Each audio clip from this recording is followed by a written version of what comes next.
नमस्कार, मैं डॉक्टर योगेंद्र कुमार, सहायक आचार्य अर्थशास्त्र, राजकीय कन्या महाविद्यालय अजमेर। आज का हमारा विषय है निवेश या विनियोग फलन और एमईसी को प्रभावित करने वाले तत्वों, घटक या कारक जो भी हो सकते हैं, फैक्टर्स अफेक्टिंग इन्वेस्टमेंट फंक्शन और एमईसी। तो जैसा कि हम पिछले अध्याय में हमने पढ़ा, निवेश को प्रभावित करने वाले कारकों में एमईसी और ब्याज की दर होती है।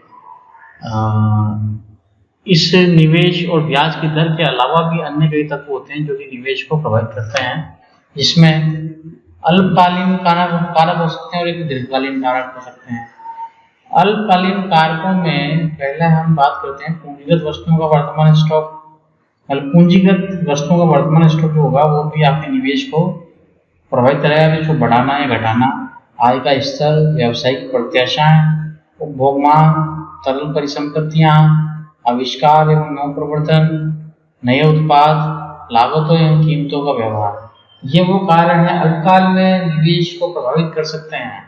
और दीर्घकालीन क्षेत्र में, दीर्घकाल में जो तत्व होते हैं वो होते हैं जनसंख्या वृद्धि की दर, नए क्षेत्रों का विकास, वर्तमान निवेश की दर, सरकार की आर्थिक नीतियां, राजनीतिक परिस्थितियां, अंतर्राष्ट्रीय सहयोग। तो ये वो कारण है जो कि दीर्घकालिक प्रभाव डालते हैं या दीर्घकाल में निवेश को परिवर्तित करने में सहायक होते हैं। तो आइए इनके डिटेल में एक टॉपिक को लेते हैं। सबसे पहले हम बात करते हैं अल्पकालीन तत्व की। तो अल्पकाल जो होता है उसमें निवेश फलन अथवा पूंजी की सीमांत क्षमता को प्रभावित करने वाले अल्पकालीन तत्वों में निम्नलिखित तत्वों का समावेश किया जाता है। पहला है पूंजीगत वस्तुओं का वर्तमान स्टॉक। यदि अर्थव्यवस्था में पूंजीगत वस्तुओं का वर्तमान स्टॉक आवश्यकता से ज्यादा है, यदि पहले से ही अर्थव्यवस्था में स्टॉक ज्यादा है तो वो निवेश को कम करेंगे ताकि क्योंकि पहले से ही हमारे पास पूंजी का वर्तमान आवश्यकता से ज्यादा है। उसके कारण क्या होता है, अर्थव्यवस्था में अतिरिक्त अथवा निष्क्रिय उत्पादन क्षमता मौजूद होती है तो प्रेरित निवेश नहीं होगा। किंतु यदि अर्थव्यवस्था वस्तुओं की मांग में वृद्धि के कारण पूंजीगत वस्तुओं का वर्तमान पर्याप्त जो स्टॉक है वो अपर्याप्त हो तो निवेश की प्रेरणा होगी। यानी जो वर्तमान स्टॉक यदि अधिक है तो निवेश कम करेंगे या प्रेरित निवेश की प्रेरणा नहीं होगी, क्योंकि पहले से ही स्टॉक मौजूद है। ठीक है, तो इस प्रकार से निवेश कम या ज्यादा हो सकता है। दूसरा, आय का स्तर।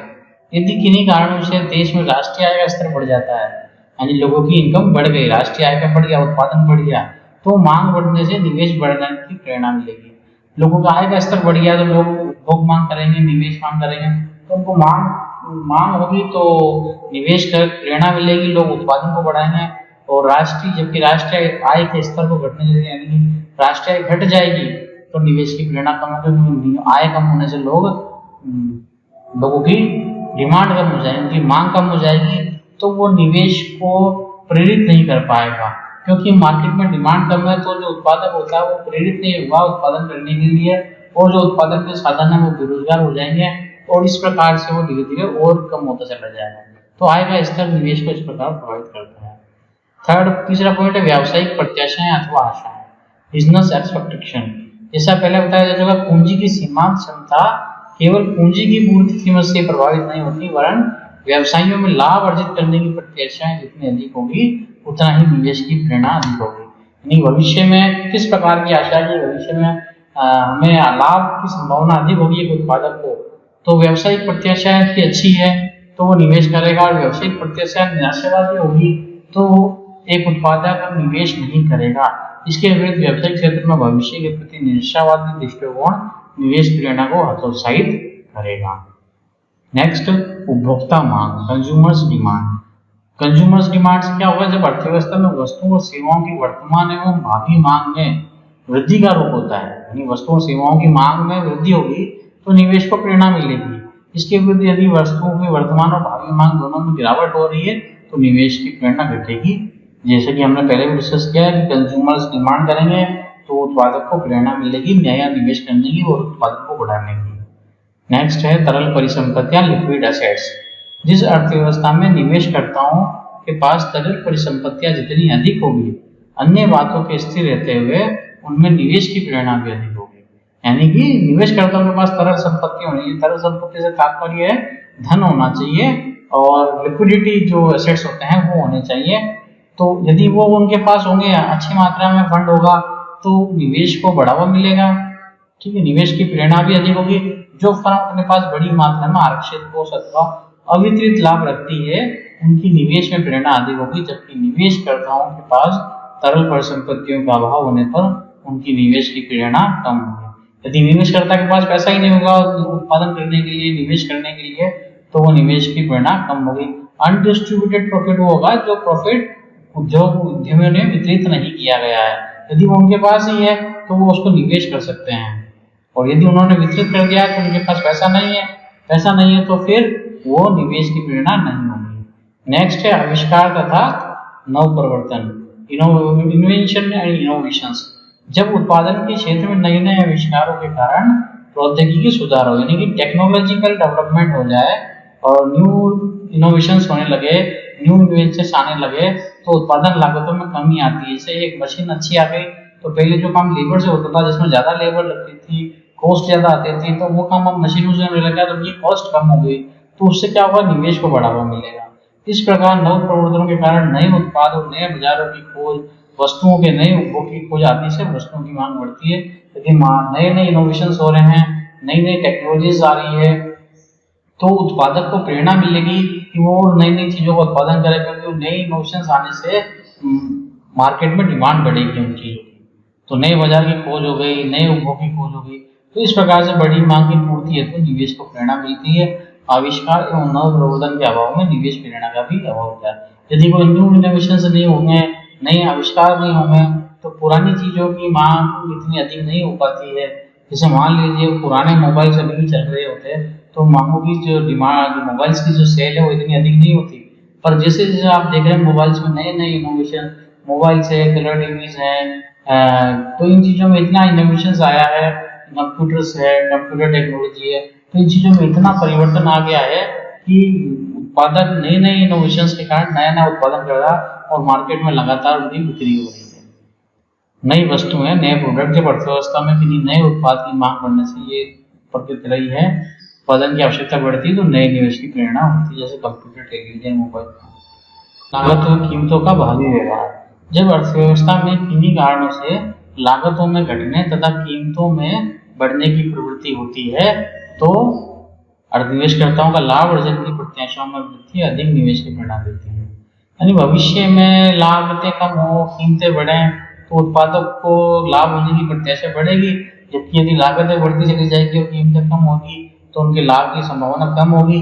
तो ऐसी स्थिति में निवेश कम होगा, और यदि लागत कम हो जाए और कीमतें बढ़ जाएं, तो जो मार्जिन होता है निवेशकर्ता का वो बढ़ जाएगा, उनकी जो एक्सपेक्टेशन है प्रॉफिट अर्निंग की वो बढ़ जाएगी। तो इस प्रकार से उनको निवेश की प्रेरणा मिलेगी। दीर्घकालीन तत्वों की बात करते हैं हम।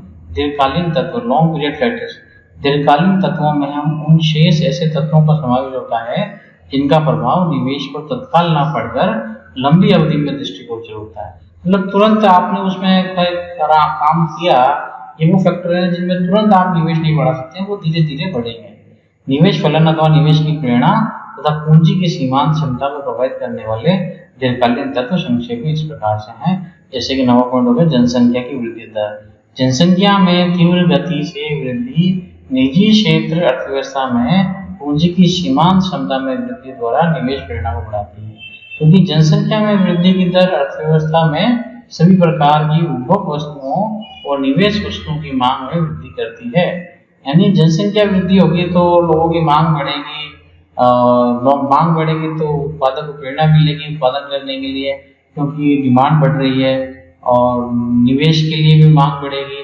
तो इस प्रकार से जब जनसंख्या बढ़ती चली जाती है तो अर्थव्यवस्था में निवेश को बढ़ाना ही पड़ता है, जबकि जनसंख्या में वृद्धि दर घटने पर निवेश प्रेरणा और पूंजी की सीमांत क्षमता दोनों में कमी होती है। नेक्स्ट, नए क्षेत्रों का विकास। यदि नए नए क्षेत्रों का विकास होगा तो विकास की नई प्रक्रिया आरंभ हो जाएगी। जैसे जो बंजर भूमि पड़ी है उसका उपजाऊ बनाया जाए, या ऐसे मार्केट्स खोजे जाएं, दूसरे देशों में अपना मार्केट डेवलप किया जाए। तो ऐसे काम होने पर क्या होगा, बड़े पैमाने पर निवेश करने की प्रेरणा मिलेगी। जैसे कि चाइना ने पूरी दुनिया में अपना मार्केट ढूंढ लिया है, तो इस प्रकार से उसका वहाँ ग्रोथ होती चली जा रही है। तो हमें भी कुछ इस प्रकार का ऐसा काम होता है तो निवेश बढ़ता है। जैसे परिवहन, विद्युत उत्पादन, सिंचाई के साधनों का विकास हो, कृषि क्षेत्र में विकास योजनाएं, उद्योग एवं आवास क्षेत्रों के विकास आदि सभी क्षेत्रों में विकास की प्रक्रियाएं तेज होने से निवेश की प्रेरणा बढ़ेगी। इसके विविध अर्थव्यवस्था में विभिन्न क्षेत्रों में विकास कार्यों के ठप हो जाने पर निवेश की प्रेरणा, पूंजी की सीमा क्षमता दोनों घटेंगे। तो नेक्स्ट है वर्तमान निवेश की दर, यानी वर्तमान में निवेश की दर क्या चल रही है, रेट ऑफ करंट इन्वेस्टमेंट। अगर अर्थव्यवस्था के विभिन्न क्षेत्रों में निवेश की वर्तमान दर ऊंची है तो इसमें निवेश की बढ़ने की संभावना अपेक्षाकृत नीची रहती है, किंतु वर्तमान में यदि निवेश की दर नीची हो तो अर्थव्यवस्था के विभिन्न क्षेत्रों में और अधिक निवेश की संभावनाएं प्रबल होगी। ठीक है, तो ये इस प्रकार से मतलब यदि पहले से ही ऊंची है तो निवेश की संभावना कम रहेगी, तो पहले से निवेश बहुत अधिक हो रहा है, और यदि निवेश की संभावना ज्यादा कम है तो और निवेश की संभावना को बढ़ाया जा सकता है। नेक्स्ट और लास्ट इसमें है सरकार की आर्थिक नीतियां। सरकार की आर्थिक नीतियों का भी अर्थव्यवस्था में निवेश फलन तथा पूंजी की सीमांत क्षमता पर बहुत प्रभाव पड़ता है। यदि सरकार उत्पादक कार्यों में ऊंची दर से प्रगतिशील करारोपण, प्रोग्रेसिव टैक्सेशन की नीति को अपनाती है, ठीक है, उत्पादक कार्यों में प्रोग्रेसिव टैक्सेशन होता है तो निवेशों में बाधा उत्पन्न होती है। सरकार की नीति कैसी है, और यदि कोई वस्तु नई वस्तु लेती है जैसे कि, तो उसको उदाहरण के रूप में देखिए सरकार की नीतियां अधिक केवल टैक्सेशन से संबंधित, राजकोषीय नीति कैसी है, तो ये सब नीतियां जो है वो डिपेंड करती है कि अर्थव्यवस्था में निवेश को बढ़ावा देगी कम। जैसे टैक्स है, टैक्स बढ़ा देंगे तो निवेश को प्रेरणा कम मिलेगी, उद्योगपतियों पर टैक्स लग गया, इन्वेस्टमेंट पर टैक्स लग जाएगा ज़्यादा, इस प्रकार से तो निवेश को कम होगा। तो इस प्रकार से हमारे निवेश के कुछ अल्पकालीन दीर्घकालीन तत्वों का हमने अध्ययन किया, और मुख्य रूप से जो होते हैं वो एमईसी और ब्याज की दर महत्वपूर्ण होती है निवेश की दर। यदि ब्याज की दर और निवेश में किस संबंध होता है, ब्याज की दर ज्यादा होती है तो निवेश कम होगा, और ब्याज की दर कम होगी तो निवेश ज्यादा होगा। धन्यवाद।